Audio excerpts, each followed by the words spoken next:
जैसा भक्त हमें नचाते, भक्तों के आधीन प्रभु। अब ये वर्णन आप सुनोगे तो चौंक जाओगे। भोले बाबा की नगरी है तो जरा शंकर जी का चरित्र सुनो इसी बात पर।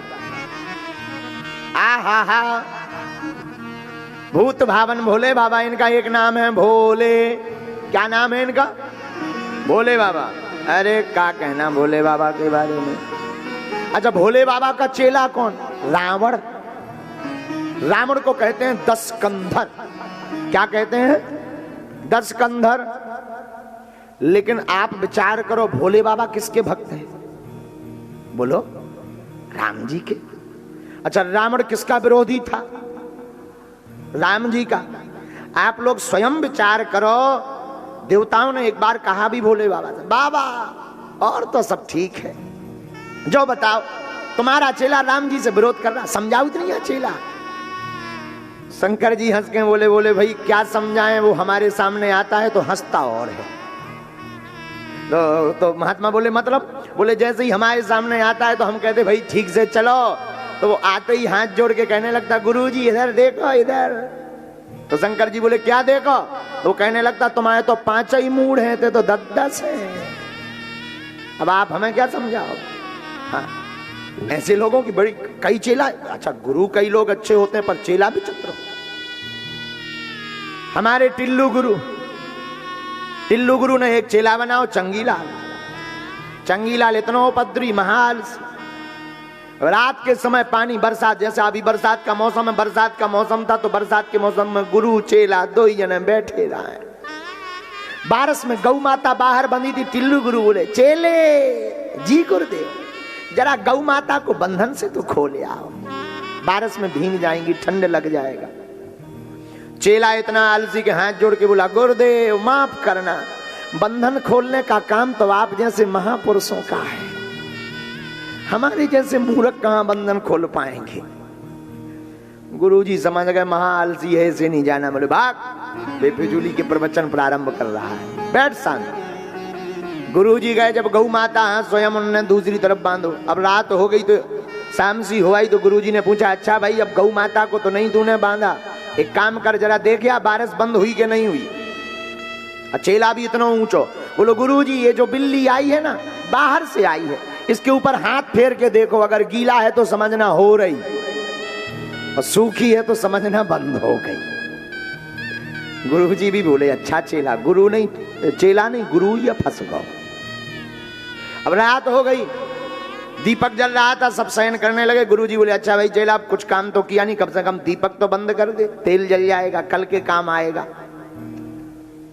बंद कर दे, बुझा दे। गुरुजी ठंडी लग रही है, हम रजाई में हो गए, अब नहीं हम उठेंगे, आपका एक काम करो सो जाओ, भगवान और देगा। अरे बोले देगा तो ठीक है, पर हमारी आंख ही नहीं लगती, नींद नहीं आती है उजाले में। गुरुजी आंख बंद करके ये विचार करो कि कुछ है ही नहीं है। गुरुजी भी बोले वाह, गुरु का फंस गो हमें तो। सुबह हुई, एक आदमी लड़ुआ लेके आओ, लड्डू घी के शुद्ध बना के। गुरुजी ने सोचा ये तो आलसी है, ये नहीं लेगा, तो लेकिन पूछ तो ले, भगवान का भोग लगाया। गुरुजी बोले क्यों भाई चंगीलाल, लड्डू पाओगे? दौड़ा दौड़ा आया, चरण पकड़ के बोला गुरुजी हमने आपकी 3 आज्ञाओं का उल्लंघन कर दिया, अगर 4थी आज्ञा नहीं मानेंगे तो नरक में जाएंगे। गुरुजी बोले जय हो तुम्हारी। तो भोले बाबा इतने भोले, राम जी का विरोध करता, लेकिन भोले बाबा अहम भक्त पराधीनो कहा तो, पर रावण नहीं मानने वाला। लेकिन फिर भी भोले बाबा न राम जी के पक्ष में न रावण के पक्ष में, चाहते तो आज्ञा दे देते रावण सावधान खबरदार। लेकिन उसने इतनी तपस्या की बाबा की कि बाबा कुछ कह ही नहीं पा रहे। भगत के बस में है भगवान, भगत के बस में है भगवान, अरे भक्त बिना ये कुछ भी नहीं है, भक्त बिना ये कुछ भी नहीं है, भक्त है के प्राण भगत के बस में है भगवान, भगत के बस में है भगवान, भक्त के बस में है। हाँ,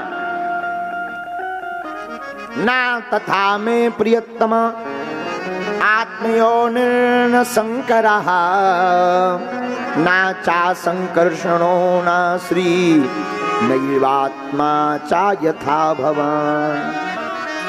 हमको बाबा भगवान अपने मुख से कहते, भगवान भोले बाबा, ब्रह्मा जी, धर्मपत्नी आदि आदि कोई प्रिय नहीं है, हमारे प्रिय तो केवल और केवल भक्त हैं। अच्छा, जो भगवान अपने भक्तों से इतना प्रेम करते हैं और हम आप पागल हैं जो ऐसे ठाकुर जी के चरण शरण को नहीं पकड़ते। भगवान नियम तोड़कर आते हैं। महाभारत का आप पढ़िए, महाभारत को सुनिए। महाभारत में क्या अद्भुत बात है। भगवान प्रण लेते हैं कि हम कहीं भी शस्त्र नहीं उठाएंगे, वचन देते हैं। पांडव मान गए, वाह, जब इनको शस्त्र ही नहीं उठाना है तो अब क्या टेंशन है, अब क्या दिक्कत है, चलो अब हमारी तरफ मत रहो, अब तो पांडवों की तरफ रहो, बिना शस्त्र के तो हम जीत लेंगे। लेकिन जैसे ही कुछ दिन का युद्ध हुआ और देखा कि हमारे प्रिय भक्त अर्जुन जी पर आफत आने वाली है, तो जिन्होंने उसी महाभारत में प्रण लिया था कि हम शस्त्र नहीं उठाएंगे, उन्होंने ही रथ का पहिया निकाल करके शस्त्र बना करके ऐसे दौड़े कि अपने अर्जुन जी की रक्षा कर ली। ये हमारे ठाकुर जी का स्वभाव है। बताओ, भगवान अवतार लेते हैं, भगवान मुस्कुराने का काम करते हैं, हंसाते हैं और हंसते हैं। लेकिन जब आप रामचरितमानस पढ़ेंगे तो रामायण में जैसे ही भगवान का अवतार हुआ तो माँ ने कहा, माता पुनि बोली सोमति डोली तजहु ताते सुनी बचन सुजाना रोदन ठाना हुई बालक सुरभूपा। यह चरित जगावहि हरिपद पावहि, यह चरित जगावहि हरिपद पावहि, तेना परहि भव को। जरा चौपाई एक बार, ये छंद एक बार और पढ़िए।